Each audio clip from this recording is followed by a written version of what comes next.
From the President of Trade Union Congress of Nigeria, Comrade Engineer Festus Usifo, who is in Edo State, to also join in commissioning of the Labour House that is built and donated by the government and the good people of Edo State.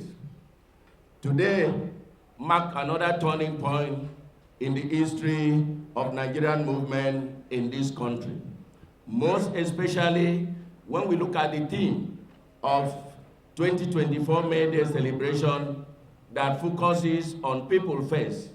That is very significant because we need to put the people first, we need to put the workers first, and when you put the people first, you put your family first. These are one that form the first line charge. Today, we have experienced policy mishaps and of course policy somersaults where the people are put in the bottom line. A case in point is the increase in the electricity tariff without following the due process and in line with the act, where stakeholders will have been involved in critical decisions that affect the life. Among the factors of production, labor played a very critical role. This indeed is expected because any other factors can also dance around, but labor is very critical. And we need our right. Today, the unfair labor practices in this country is happening because the absolute labor laws, which has been in process since 2005.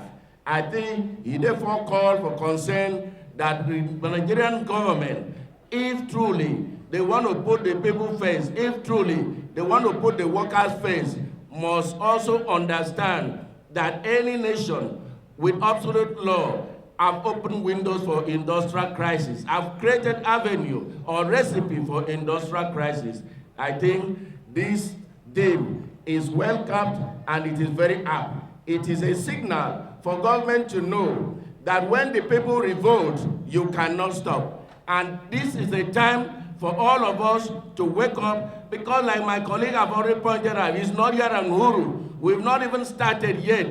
We have given the window for the removal of the fuel subsidy, but today, as I speak, all over the streets of Abuja and by extension, nation, you will see the fuel queue being out.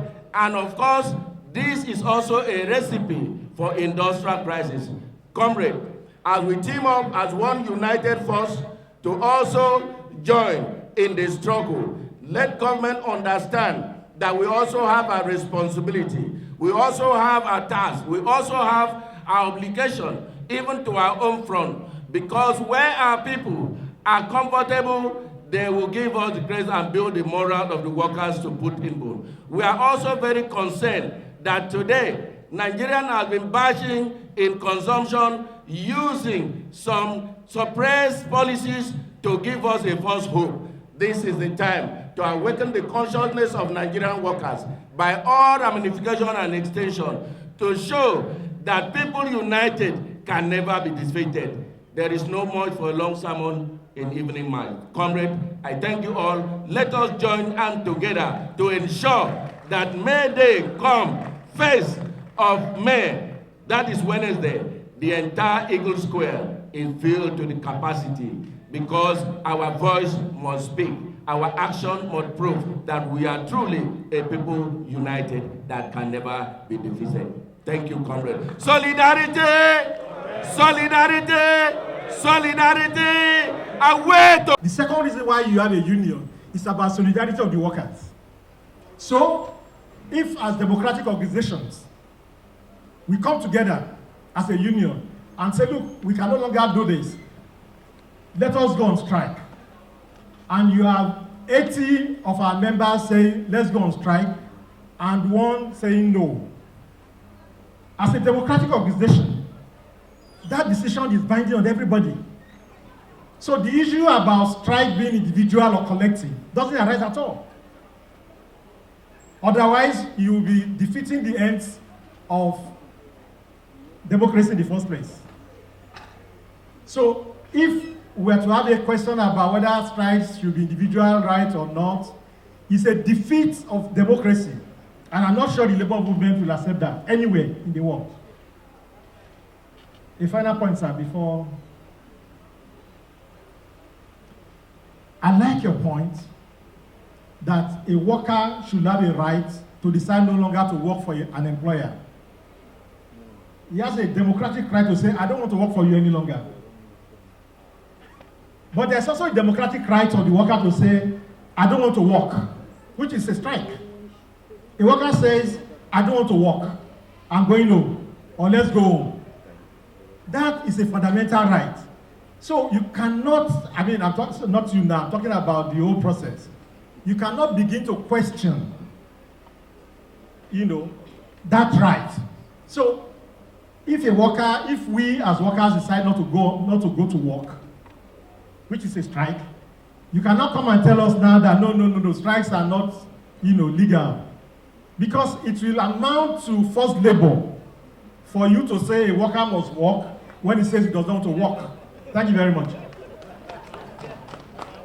Can I ask a question? For this invitation to deliver the 2024 Pre-May Day lecture.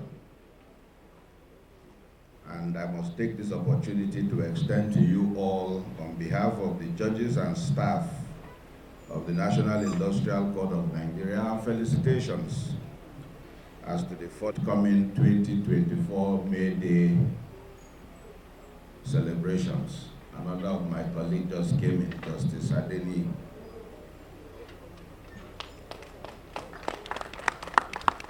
I have lamented to the president of the NLC that while government, employers, and lawyers have engaged us at the NICN in discussions on the new labor jurisprudence that is evolving since the promulgation of the Third Alteration Act to the 1999 Constitution, labor appears to be indifferent. Not so anymore, it seems, given the present invitation to deliver this keynote lecture. This is a good sign. For unless we all go back to school, the evolving labor jurisprudence may elude us all. The letter inviting me to deliver this keynote address was specific in urging me to focus on the following issues. 1, the role of the judiciary in resolving disputes between employers and trade unions. 2, recent legal developments and their implications for trade unions and workers' rights. 3, strategies for effective advocacy and legal representation for trade unions. 4, the importance of promoting fair labor practices. And 5, international dimension of trade union rights.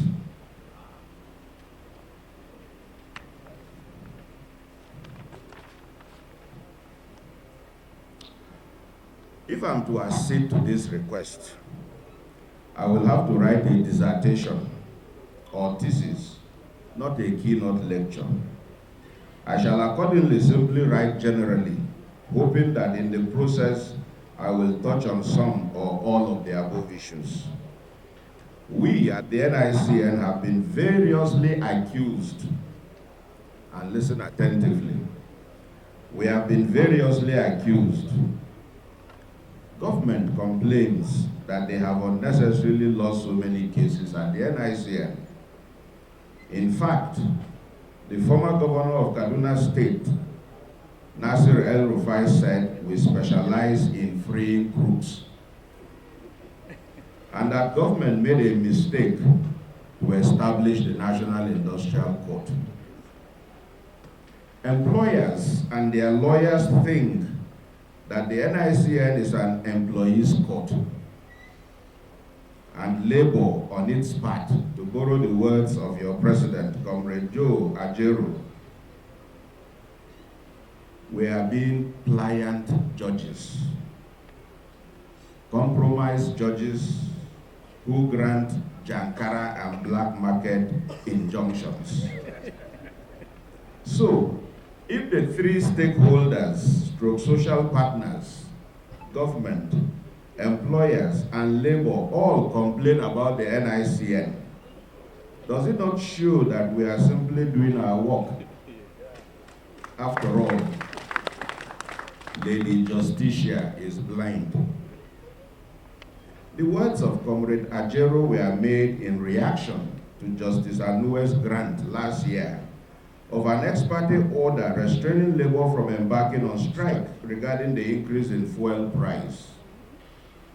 It dawned on me, and I explained this to Comrade Ajero, that labor misunderstands that the NICN issues as a matter of course ex parte restraining orders as to industrial actions when the industrial action in issue is yet to commence.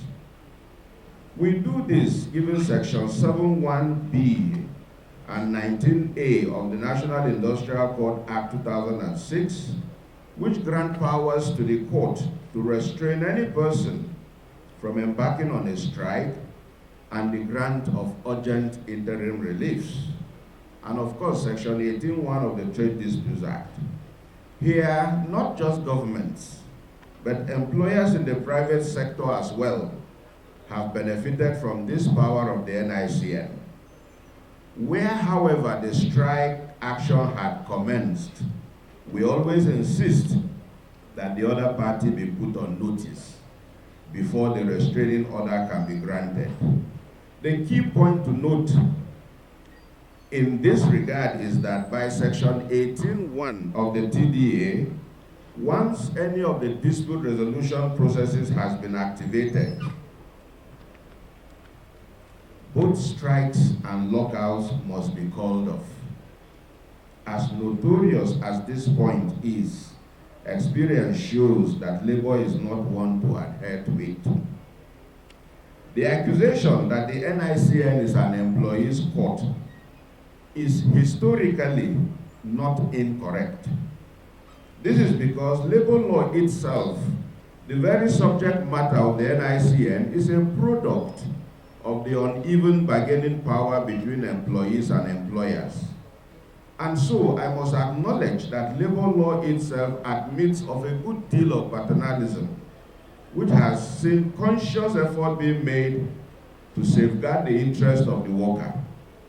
The International Labour Organization ILO Decent Work Agenda is a pointer to this. Back home, as far back as 2014, a Court of Appeal decision in Afra Chem Limited versus pharmacist Owodwenyi, for instance, held that courts should not allow the imposition by employers of servile conditions on employees.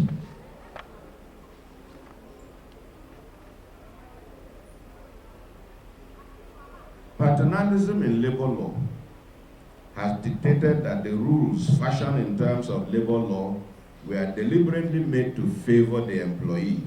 For example, the rule which grants the employee the absolute right to leave an employment even when he is being investigated for an infraction, and any inhibition by the employer is held to be forced or slave labor.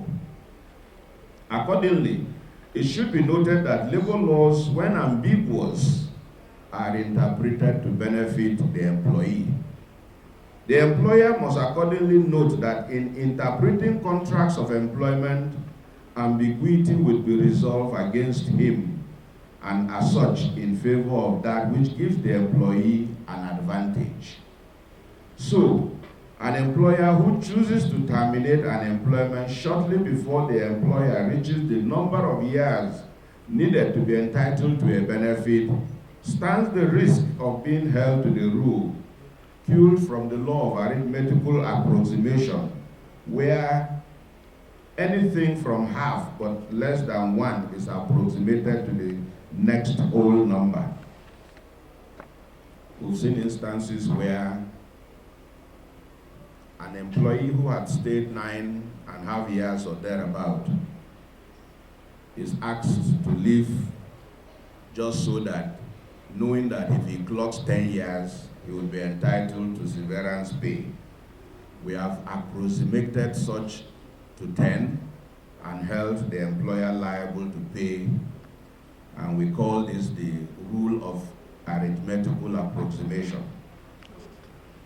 And the rule that assumes junior staff to be members of a trade union based on eligibility has been rationalized by His Lordship, Afen, Justice of the Court of Appeal, on the ground of paternalism. In the words of His Lordship, and I quote, "The law assumes a paternalism towards junior staff by making eligibility the yardstick for trade union membership, but donates to him the right to opt out in writing if he finds that his interest is not being served," unquote. The paternalism of the law, however, has not beclouded our sense of justice and fairness to all litigants at the NICN, for there are cases in which the employer did not even make an appearance, or for one reason or another failed to enter any appropriate defense, and yet the employee lost. A number of examples will suffice. I'm sure you will get the fuller details of the paper. So I gave about 1, 2, 3, 4, 5, 6, 7, 8, 9 examples of cases where there was either no representation by the defendant as the employer, or for one technical reason or the other, which even the defendant didn't point out, an employee who came to court lost the action. I had to do this because of the general accusation we got. Like I pointed out, employers think we are an employees' court. In other words, we unnecessarily favor employees even in our decision making. Aside from employees losing cases even when the employer did not enter any defense, there are abound badly prosecuted cases on behalf of especially employees and trade unions. I have seen strategic blunders committed in the process. It was His Lordship ECO, JSC, in Esito versus Fakorode, who stated that strategic blunders by counsel in the conduct of a case shall earn no sympathy from the court. The recent federal government and another versus ASU case is one in point. ASU refused to file defense processes despite all the opportunities given. When the court in consequence foreclosed ASU from filing the defense processes, ASU came up with an ingenious prayer that the court should use as the defense of ASU the counter affidavit ASU had filed in a motion on notice that had already been moved and ruled on. This is what the court held in paragraph 5 of the judgment, and I quote, "The defendant's submission that the court should consider its counter affidavit to the claimant's motion for interlocutory orders, having been moved and ruled on, cannot be considered as the defense of the defendant to the substantive suit. The counter affidavit has served its purpose, i.e., as the defense to the motion for interlocutory orders. It is not the defense of the defendant to the substantive suit.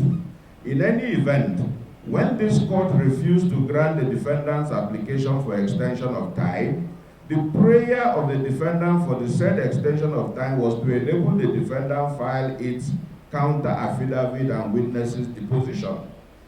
Aside from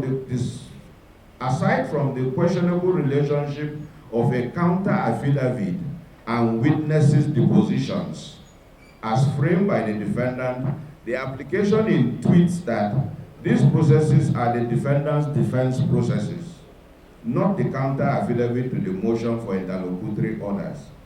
Like I pointed out in the considered bench ruling of 2nd May 2023, in which I rejected the application for extension of time. Strategic blunders by counsel in the conduct of a case should earn no sympathy from the court, unquote. And in Academic Staff Union of Universities versus Minister of Labor and Employment and two others, the attempt by ASU to relitigate Federal Government of Nigeria versus ASU was rebuffed by the court in these words, and I quote, "Now, in suit number NICN/ABJ/270/2022, the defendant ASU did not enter any defense, and so judgment was entered on the basis of the evidence and submissions of the claimants. The defendant had the opportunity in that case to raise all the issues it is now raising in the instant suit, including the discrimination issue. But because of their strategic blunder in not filing a defense, they lost that opportunity. Having lost that opportunity, they now file the instant suit using the pretext of discrimination as the distinguishing ground for bringing the instant action. In paragraphs 6 to 12 and 15 of the affidavit in support of the instant suit, the claimant recounted what constitutes the work of a lecturer. How the strike is embarked upon does not abrogate the responsibilities of its members as lecturers. How, despite that the defendants refused to pay its members their salaries for the period of the strike, how the strike continued thereby, how the teaching job component of their job was only restored upon the orders of this court and the Court of Appeal, etc. These were matters ASU ought to have canvassed in suit number NICN ABJ 270/2022 if they had filed their defense processes, but ASU strategically chose not to.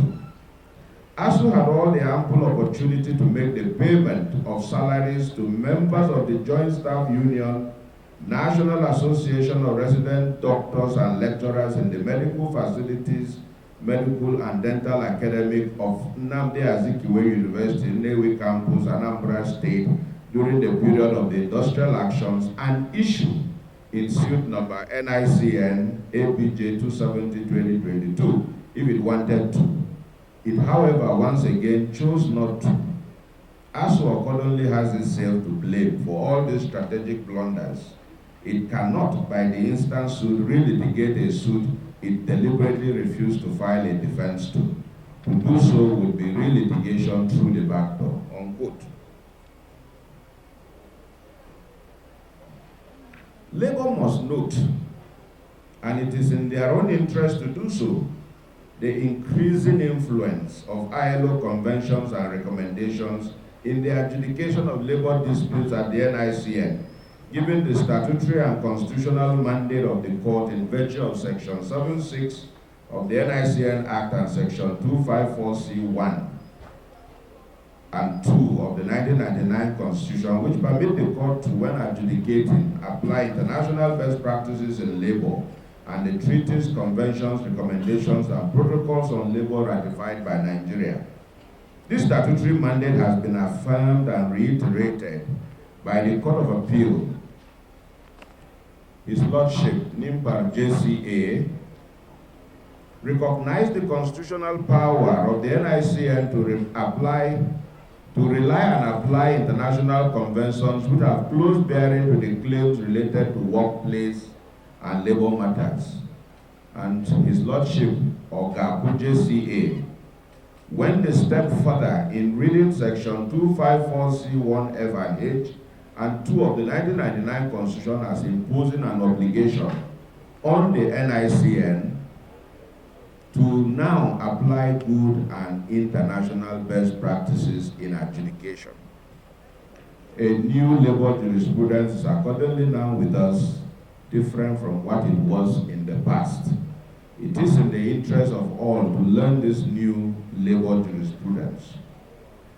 As new as this labor jurisprudence may be, I must caution that the jurisdictional scope of the NICN over it is hazy, and so it's still being worked out if the decisions of the Court of Appeal are anything to go by. In this regard, I wish to draw attention to the following points. The first is the misunderstanding of what the new labor jurisprudence under the third alteration even stands for. We have seen cases and disputes over the relationship between particularly the Part 1 dispute resolution processes of the TDA and the third alteration. We've seen misunderstandings regarding the referral system under Part 1 of the TDA. Secondly,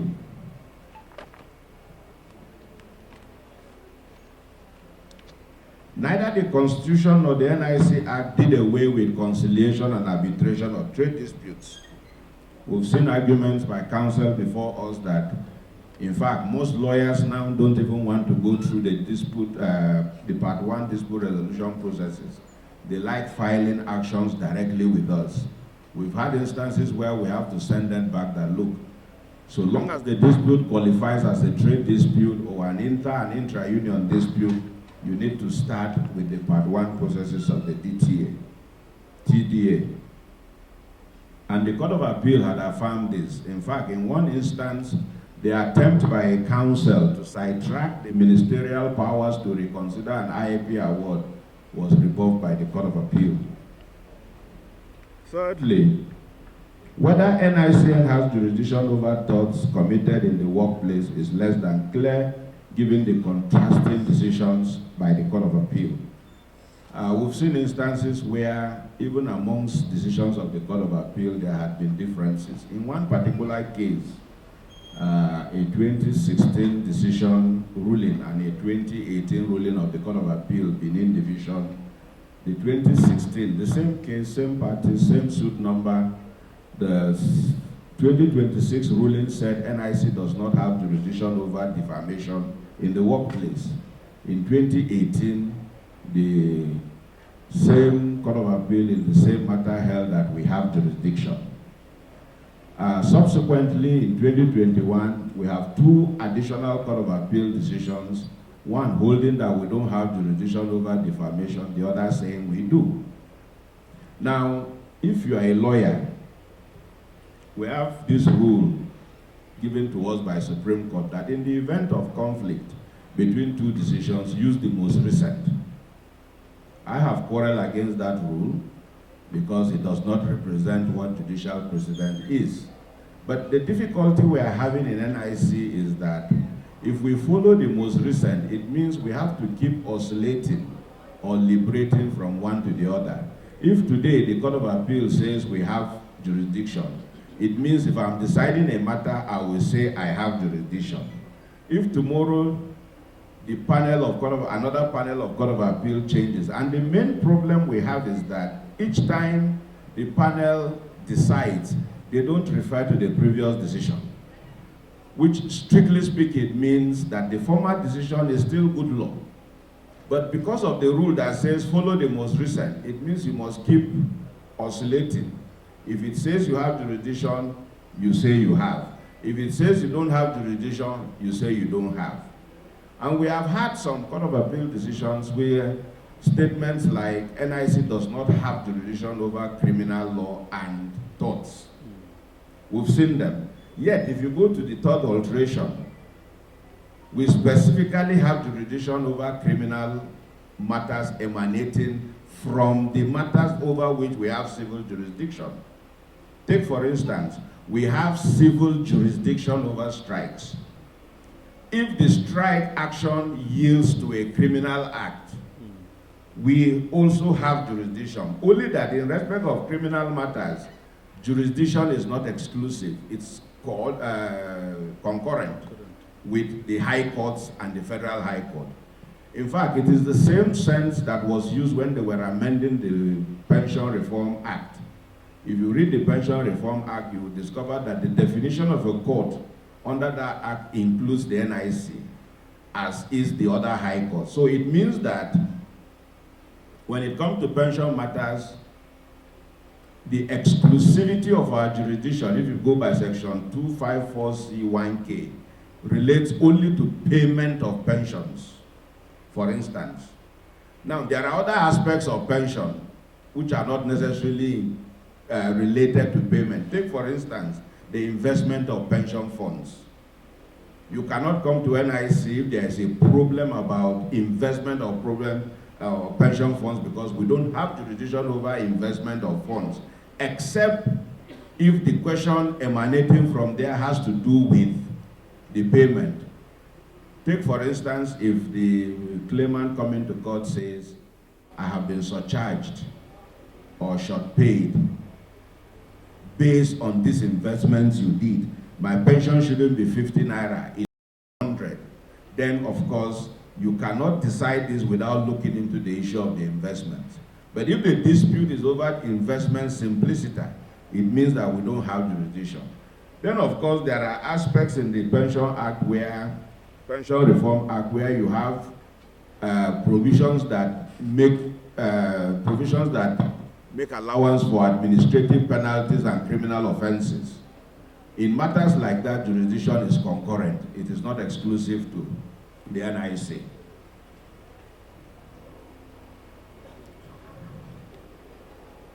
Thirdly, there is further confusion. There is a case by the Court of Appeal which, if taken out of context, is going to create problems in future. Court of Appeal said the jurisdiction of the NIC is hinged on there being an employment relationship. Now, if you take that decision in its logical sense, it means, for instance, National Industrial Court will not have jurisdiction over secondary or sympathy strikes. Because where you have a sympathy strike, there is no employment relationship between the sympathetic strikers with the employer who has committed the infraction. NASU in NIC is having a strike, and then one other union in sympathy that has no relationship with National Industrial Court follows in sympathy. If you take this Court of Appeal decision that there has to be an employment relationship before you can have jurisdiction bestowed on NIC, it means that if any issue regarding that sympathy strike comes to court, it will not come to NIC. So, I have said that that particular case must be read in its proper context. It was a case that was raised to determine whether there was vicarious liability. And because it was raised in the context of vicarious liability, it should not be used as a watertight criterion for determining jurisdiction of NIC. Because if we do that, then a lot is going to be lost. There are also some two Court of Appeal decisions that appear conflicting. If you read section 254C1K of the Constitution, we have jurisdiction over the payment of salary, wages, gratuity to judges, to public servants, to employees generally, including pensions. Now, one of these Court of Appeal decisions says, where there is failure to pay an entitled sum of money that has been determined, that becomes a debt.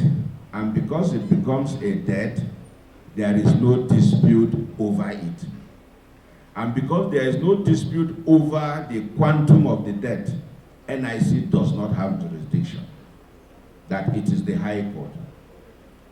Of course, there's another decision of the Court of Appeal that took a different stance and says such a dispute comes to NIC.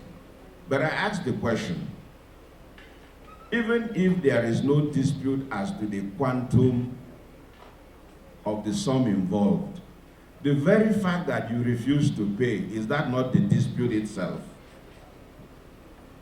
I am raising some of these things because sometimes people find it difficult understanding why our decisions go the way they go sometimes. I just want to draw attention that, look, in as much as we are doing some of these things as a court of first instance, we have an appellate court that supervises what we do. And it is not always that what we do is agreeable to the appellate court. But in the appellate court supervising us, I am drawing attention to instances where decisions have come up which appear to be conflicting. And because they are conflicting, it affects our work. And then the last area where we have conflicting decisions is the question of statute of limitation.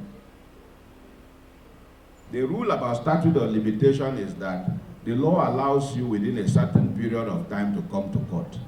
If you waste time in coming to court, the law precludes you from litigating. Under the Public Officers Protection Act, for instance, the limitation period is 3 months, which means if you are a public officer and you have an issue with your employer, as at the time the cause of action arose, you have 3 months to come to court. So if you sit down and you listen to your employer who says, come today, come tomorrow, come today, come tomorrow, you would find out that after 3 months, you don't have any litigable right again, for the simple fact that you are now statutorily denied the right to come to court to enforce your right. And the rule is so strict that communications in between, in respect of that issue, does not affect the running of time. Now, the question is, the Public Officers Protection Act and other limitations law, do they apply to labor rights? Do they apply to employment contracts? The older decisions said no. Along the line, we have Supreme Court decisions up to 2019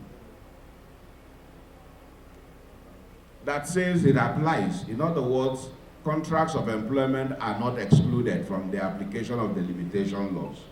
But in 2019, the current CJ, and then he was JSC, decided a matter and reviewed all the older authorities and was very specific that it is now settled law that limitation law does not apply to contracts of service. ATM cards. Every month, a specific amount of money is indicated for your card. You can go to any bank or ATM machine and carry up to the limit of what is posted there.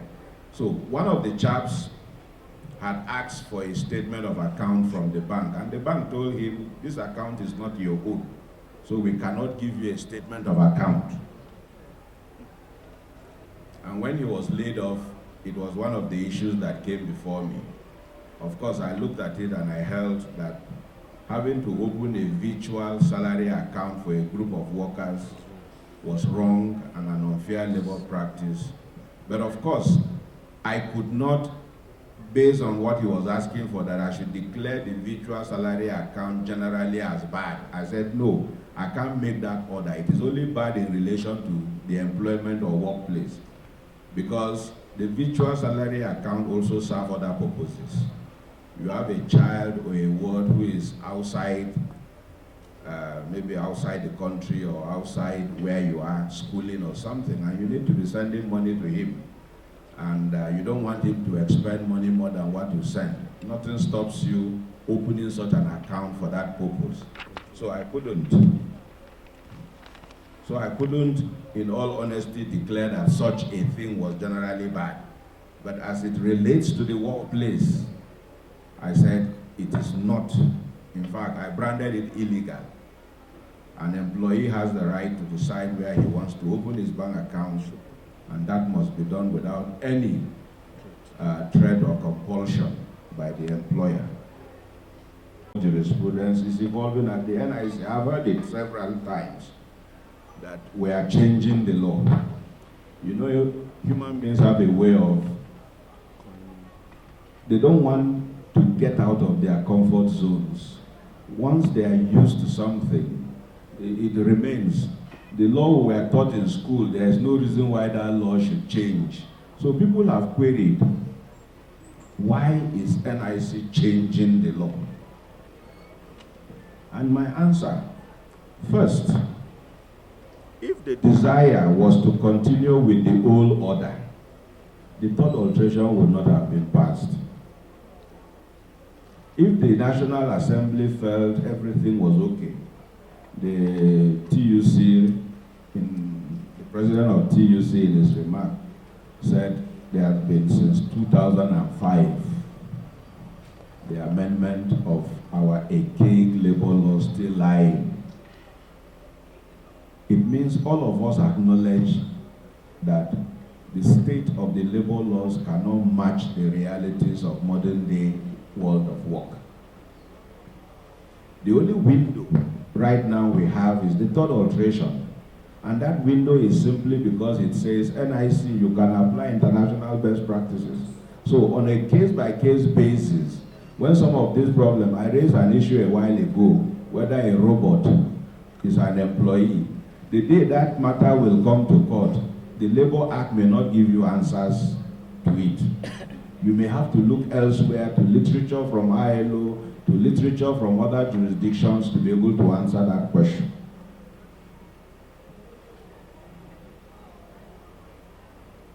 The third alteration to the 1999 Constitution, to use the words of Honorable Justice Sirajo, is a game changer. Those were his words. He said the third alteration is a game changer. And then he went on to say, and I quote, the court takes judicial notice of countless labor-related animosities which may hamper industrial relations if left to fester, hence the enactment. He then proceeded, the contemplation of the drafters appears more in their preference for the lower court, the National Industrial Court of Nigeria, to take a proactive stance in ensuring that the nation will not be left out in the reckoning of the Committee of Nations in the area of robustly flourishing labor practices and industrial relations. And then he ended up saying, the court hereby reiterates that the clarion call is to the stakeholders in labor and industrial relations to strive in order to conform with the international best practices as obtainable in the field, unquote. My second answer, the new labor jurisprudence is necessitated by the fact that the general structure of labor law itself is today being questioned. There is disagreement as to the boundaries of labor law, and hence, what is labor law itself?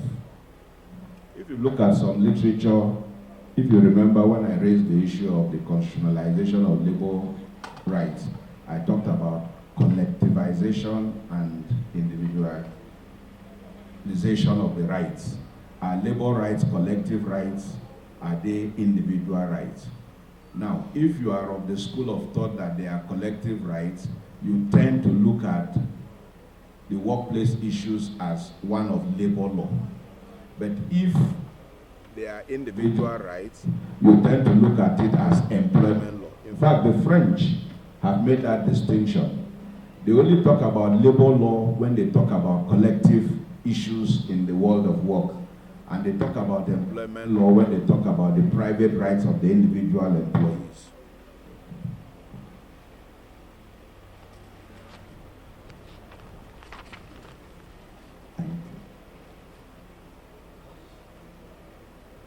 And so, central to the identity crisis of labor law is the extravagant individualism of the common law. There is the debate as to the choice between individuation of labor rights or their collectivization. An author couched the challenges of labor law in terms of conceptions of notions of worker, the melting boundary between employment and unemployment, with job insecurity elevated into a market asset, the threat posed by globalization in undercutting basic social rights, yielding to the necessity to counterbalance the hegemony of free trade ideology, the growing inability of trade unions to cater for those out of work or even marginal workers, All of this points to the importance of ensuring that labor law is facilitative of collective bargaining and social dialogue rather than simply providing for individual rights. When therefore Section 254C1 of the 1999 Constitution donated to the NIC the power and jurisdiction to apply international labor standards, the court has been properly placed to solve the disputes that would arise in the world of work, even if it is on a case-by-case basis.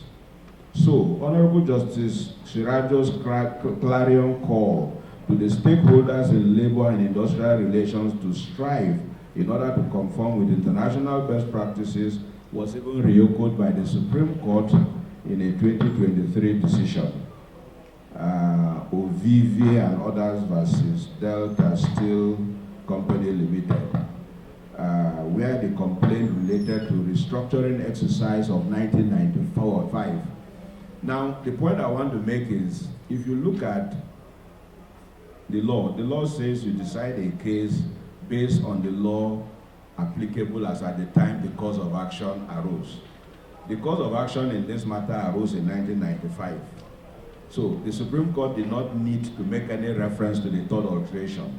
Yet, Justice Ogu-Miju urged, and this is what she said, it is therefore in the best interest of employers to follow the letters of the law and international best practices where applicable in the disengagement of their employees based on redundancy. So, you see the Supreme Court here even living ahead of its time. The third alteration to the 1999 Constitution came into effect in 2011. So the question of following international best practice shouldn't have been even. But the Supreme Court decided, are you entitled to strike pay? By ILO, not NIC. By ILO, are you entitled to strike pay? When you go on strike, are you entitled to be paid for the period of strike? Are you? Even when you're yes, you are. We're answering simple questions. We're answering simple questions. Now, I meant it when I said we should all go back to school. Because by ILO literature, a rule that disentitles a striker from being paid a salary is valid. By ILO literature, that one person that said, I don't want to go on strike, you are duty bound to allow him to go to work. By ILO, I'm not saying NIC. Here I'm not discussing NIC, I'm just discussing what ILO says. If you are members of ILO and you agree that they benchmark the standards, the minimum required of you is that keep to what ILO says. Forget about what NIC says. If you keep to what ILO says, you will not have problems with NIC. But the problem is that you do not keep to what ILO says. So when NIC reiterates them, you find problems with NIC. So when I said we should all go back to school, when I said on behalf of the leadership of Nigerian Labour Congress, I believe led by Comrade Joe Ajero, let me once again welcome each and every one of us to this very all-important lectures preparatory to our forthcoming Workers' Day celebration. Ordinarily, we wouldn't have thought of even reading any address because none of us is adverse to the present situation that we find ourselves in this country. And as leaders of this movement and leaders of Nigerian workers, it is pertinent for us to be able to speak, and continually we shall continue to speak. Having said so, permit me to just scan read the speech or the address that is here in front of us. It is with great honor and privilege that I stand before you today as we gather to commemorate the upcoming International Workers' Day, a day that resonates deeply with the echoes of our movement as we convene under the theme, People First. We reaffirm our commitment to the championing the right, dignity, and well-being of every worker and Nigeria across our great nation. People first, these two words encapsulate the essence of our struggle, the heart of our movement, and the core of our vision for a fair, just, and equitable society. They remind us that behind every policy decision, every labor reform, and every negotiation table, there are real people, workers, families, communities whose lives are deeply impacted. The people are at the heart of every governance effort. Without making them the epicenter of government's policy and action, the society suffer adversely. It is the understanding of the centrality of this that the action of the leaders are moderated. Shape and propel. Without such understanding, leaders become ruthless, flown under, and become paralytic and to the national development. When the people are put first, leaders issue corrupt practices. We will not have public office taking flights from Abuja to Lokoja when there is no airport in Lokoja. We will not have a former governor concerning about using $800,000 just to pay advance of his child's school fees. We will not have another paying contractors over 10 billion for a fictitious airport project. We will not have people buying luxurious cars worth over 160 million each while the citizens suffer. We will not have people buying luxurious yachts and embarking on ego massaging project while hunger disseminates the citizen. We must not forget that the trade union movement remains one of the few remaining bastions for holding government accountable and focus on the people. Without what we do and without this historical responsibility, our nation and indeed the globe will become endangered by the greed of the mindless few who seek profit against the collective benefit to the greater number of our people. We cannot therefore shy away from this duty because of the challenges of those who seek to use the instrument of violence against us, or those who deploy all manners of subterfuges to deceive and hoodwink the people so that they can continue in the pursuit of unbridled corruption. Today, we reflect on the journey of the labor movement in Nigeria. We cannot ignore the challenges that confront us, from unfair labor practices to inadequate wages, from unsafe working conditions to the erosion of workers' rights. Our right is far from over. Workers are the people, and the people are workers.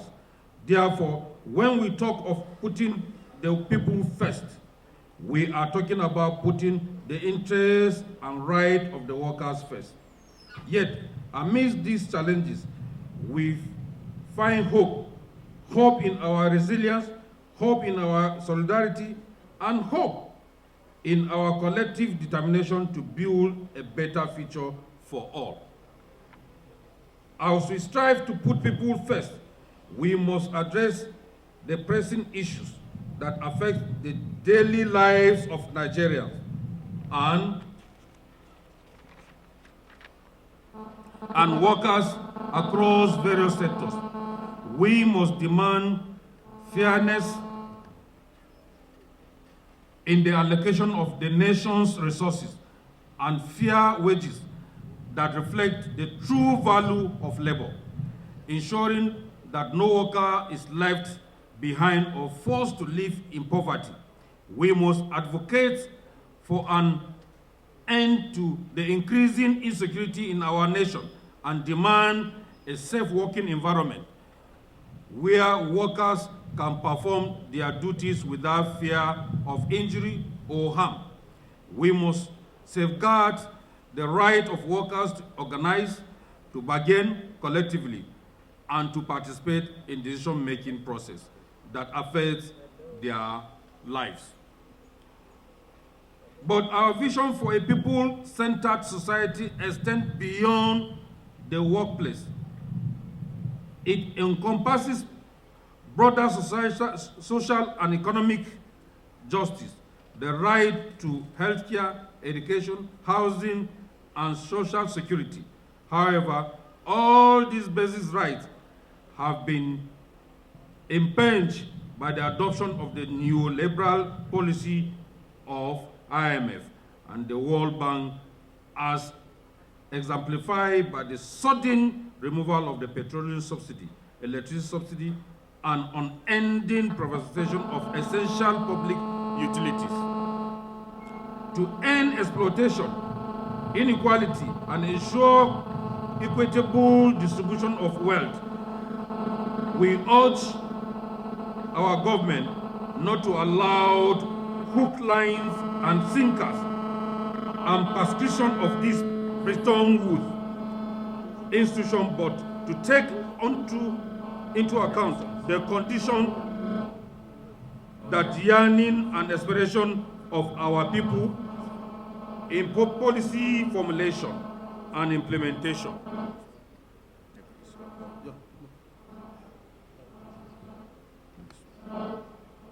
On this note, we want to welcome all that have come to join us in this important symposium and to appreciate the men and women who are saddled with the task of organizing this year's May Day. Congratulations to all of you and to our guest speakers. We salute you, sir. May I, at this juncture, allow my colleague from the TUC to be able to take the other segment of the speech, please. Thank you very much. The chairman